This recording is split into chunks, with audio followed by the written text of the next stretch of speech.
Selamat buat King Barca, juara La Liga 2024-2025.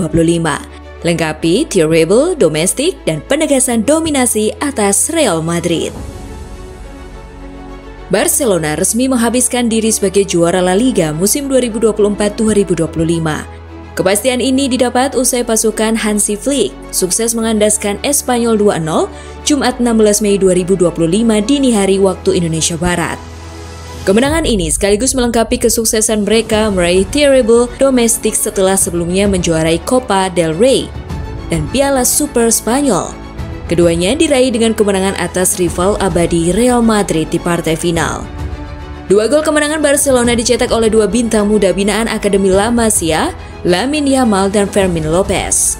Yamal yang baru berusia 17 tahun kembali menunjukkan kelasnya lewat gol spektakuler di babak kedua. Sementara Lopez mengunci kemenangan lewat gol di menit-menit akhir. Menariknya, Barcelona juga meraih gelar La Liga terakhir mereka pada musim 2022-2023 di markas Espanyol, sebuah pengulangan manis yang menjadi simbol supremasi lokal sekaligus nasional. Yuk, langsung saja kita simak pembahasan yang lebih mendetail kali ini, gengs. Cekidot. Debut fantastis Hansi Flick. Musim ini juga menjadi bukti keberhasilan Hansi Flick, pelatih asal Jerman yang awalnya diragukan ketika ditunjuk menggantikan Xavi Hernandez pada tahun lalu.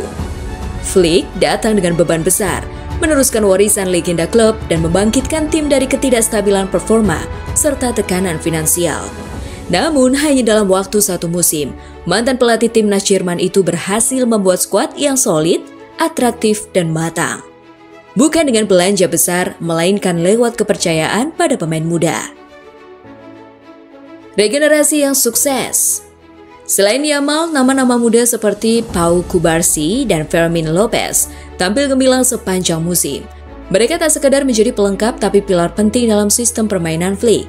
Tak cuma itu, masih ada pula sederet nama muda yang menjelma menjadi andalan Flick seperti Gerard Martin hingga Hector Ford. Rafinha sebagai salah satu pemain senior juga menunjukkan kontribusi signifikan dengan gol-gol krusial di laga-laga ketat.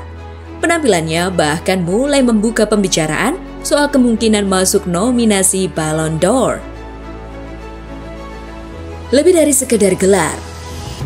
Gelar La Liga ke-28 ini tidak hanya menambah koleksi trofi Blaugrana, tapi juga menandai babak baru dalam perjalanan klub. Barcelona kini menunjukkan bahwa masa depan cerah bisa dibangun dari akar akademi sendiri, bukan hanya lewat transfer mega bintang. Meski Real Madrid masih unggul dalam total koleksi gelar Liga, kegembiraan di Catalonia musim ini tak terbantahkan.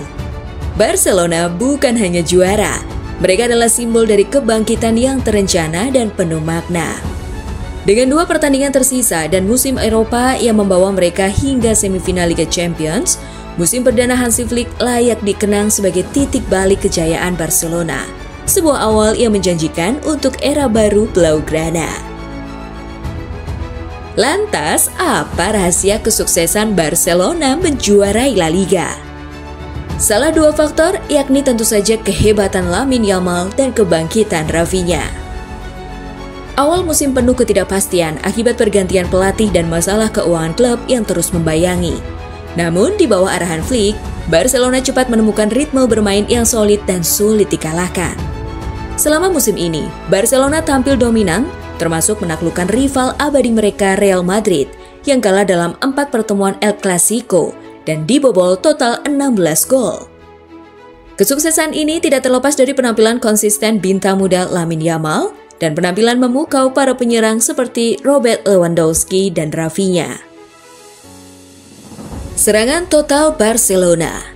Meski dibatasi oleh kondisi keuangan, Barcelona tetap tampil agresif dengan gaya permainan menyerang penuh risiko. Pelatih Hansi Flick memaksimalkan pemain yang ada untuk menerapkan tekanan tinggi dan serangan cepat. Barcelona memimpin La Liga dengan 97 gol hingga video ini ditayangkan. 5 pemain mereka mencetak lebih dari 10 gol termasuk Dani Olmo dan Ferran Torres, menandakan kekuatan serangan yang merata. Selain gol dari permainan terbuka, tim ini juga unggul dalam gol dari bola mati dengan 14 gol dari set piece, termasuk 8 dari tendangan sudut.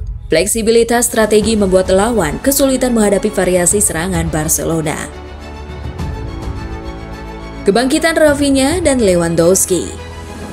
Rafinha menjadi contoh perubahan besar di Barcelona. Pemain asal Brasil ini bertransformasi dari winger tradisional menjadi penyerang kedua yang produktif.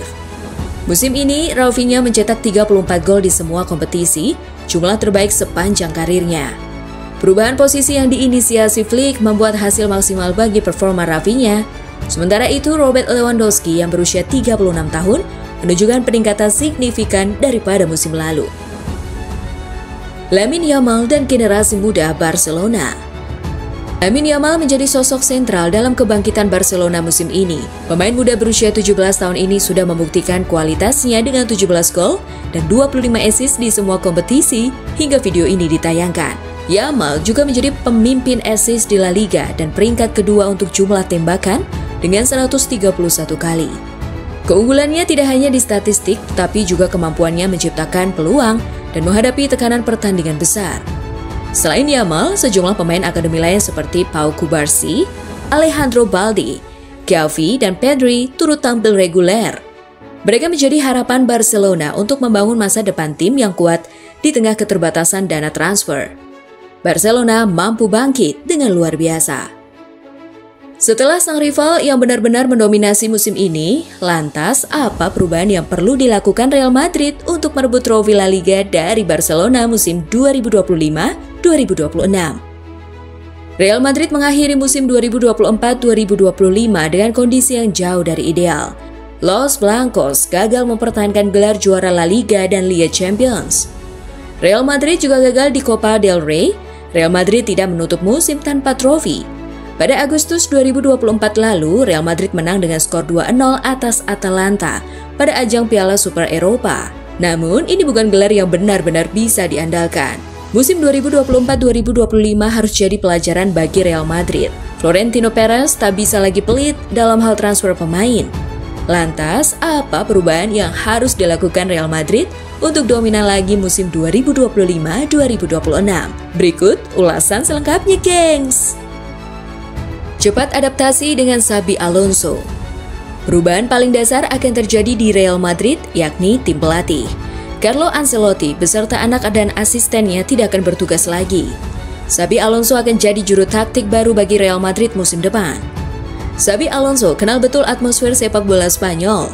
Dia juga tahu seperti apa internal Real Madrid karena pernah di sana sebagai pemain. Namun, dia datang dengan ide-ide baru dan segar. Alonso memakai formasi dasar 3 back di Bayer Leverkusen, sama sekali berbeda dengan Ancelotti. Jadi, perlu adaptasi antara Alonso dan para pemain Real Madrid. Harus ada kesesuaian taktik agar performa di lapangan konsisten. Datangkan back tengah baru. Real Madrid sudah kebobolan 38 kali hingga pekan ke-36 La Liga. Bukan catatan yang buruk, akan tetapi tidak bisa dibilang bagus. Masalah di lini belakang Real Madrid adalah kuantitas bek tengah. Pada hampir sepanjang musim, Madrid hanya punya 2 bek tengah murni, yakni Antonio Rudiger dan Raul Asensio. Sisanya cedera atau tak dianggap seperti Jesus Vallejo. Madrid perlu bek tengah baru. Mereka tidak bisa mengandalkan Tchouaméni sebagai bek tengah jadi-jadian. Dean Huijsen bisa jadi solusi.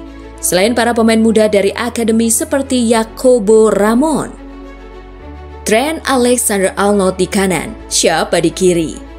Masalah di lini belakang Real Madrid bukan hanya bek tengah. Madrid juga membutuhkan perubahan di sektor bek sayap atau wing back. Madrid butuh perubahan dari sektor kanan maupun kiri. Di kanan, Lucas Vazquez akan meninggalkan klub. Jadi, Real Madrid hanya punya Dani Carvajal di pos tersebut. Trent Alexander-Arnold dipastikan bakal mendarat di Bernabeu, maka masalah di kanan bisa teratasi. Di sektor kiri, Madrid punya Ferland Mendy dan Fran Garcia. Mereka bukan pemain yang buruk. Namun, apakah mereka pemain kelas dunia? Jika tolak ukurnya adalah Marcelo, maka mereka belum pada level itu. Madrid butuh bek kiri baru. Harmonisasi di lini depan. Laporan ESPN menjadi tanda bahwa Real Madrid punya masalah pelik di lini depan. ESPN menyebut Rodrigo ingin kepastian posisi bermain. Dia meminta pos penyerang kiri bukan kanan atau tengah. Masalahnya di sisi kiri ada Vinicius dan Mbappe yang performanya sangat bagus. Kolaborasi kedua pemain juga terbukti cukup tajam. Sejak bermain di AS Monaco, Mbappe cenderung bergerak dari sisi kiri. Madrid juga masih punya Endrick dan Arda Güler yang bisa mengisi lini depan. Para pemain muda ini perlu menit bermain agar berkembang. Jadi, tugas Xabi Alonso musim depan adalah menciptakan harmonisasi di lini depan. Perlu Luka Modric baru. Real Madrid punya amunisi yang mumpuni di lini tengah. Camavinga dan Tchouaméni bisa jadi andalan. Lalu Real Madrid masih punya Bellingham dan Fede Valverde yang tampil konsisten. Namun untuk mengarungi kompetisi yang sangat padat, Real Madrid mungkin butuh kedalaman skuad yang lebih baik di lini tengah. Madrid masih punya Luka Modric, akan tetapi dia akan berusia 40 tahun. Modric masih bisa diandalkan musim depan, akan tetapi Madrid harus mulai memikirkan siapa suksesornya mulai musim depan. Dani Ceballos sulit berkembang ke level lebih baik, sementara Brahim Diaz kurang ideal untuk peran itu. Nah, gimana pembahasan kali ini, gengs? Menarik bukan?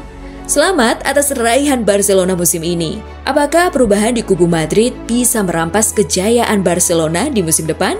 Patut kita tunggu, gengs!